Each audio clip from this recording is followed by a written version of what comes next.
শুধু auto pass হলে তো হবে না। এখন বাচ্চারা যেভাবে দেখছে, মন্ত্রীরা যে করছে, এটা তো বাচ্চাদের দোষ, মন্ত্রীর দোষ না। আর হচ্ছে সব জায়গায় যে এখন বাচ্চারা আন্দোলন করছে, মন্ত্রী যে এমন প্রশ্ন করতেছে, তো এগুলো তো ওরা সারা বছর কি পড়ছে? তো ওনারা প্রশ্ন করছে বইয়ের থেকেই করছে, বাইরে থেকে কোনো প্রশ্ন করেনি।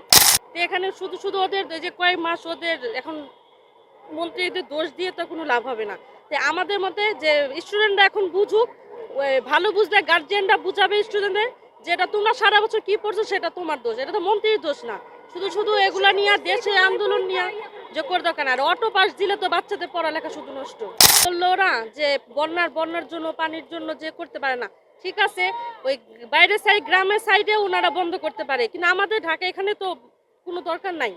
এখানে তো যাচ্ছে, এখানে তো দেওয়া যায়। আর গ্রাম সাইডে ওখানে বাচ্চারা এক্সাম দিতে পারতেছে না, একদমই পারে না। মুখ্যমন্ত্রী তিনি একটা কথা বলতেন যে ফার্মের মুরগি, সে বিষয়ে কিন্তু তিনি সংসদে নিজের বক্তব্য উইথড্রল করে নিয়েছেন।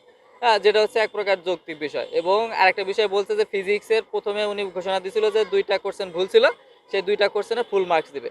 যখন দেখছে যে আসলে দাবি দেওয়াটা অন্য পর্যায়ে চলে যাচ্ছে, তখন কিন্তু তিনি বলছেন যে ওই বিষয়গুলোর পরীক্ষা আবার পুনরায় নেওয়া, মানে ব্যবস্থা করতে পারবে।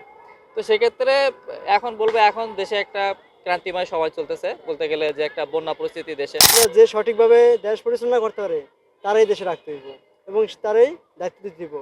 সেক্ষেত্রে আমাদের যে শিক্ষামন্ত্রী আছে, সে যদি ভালো কাজ করে তার ভবিষ্যতের রাখতে দিব, আর সে যদি ভবিষ্যতের খারাপ করে তাহলে সেটা আবার বিবেচনা করে দেখতে দিব।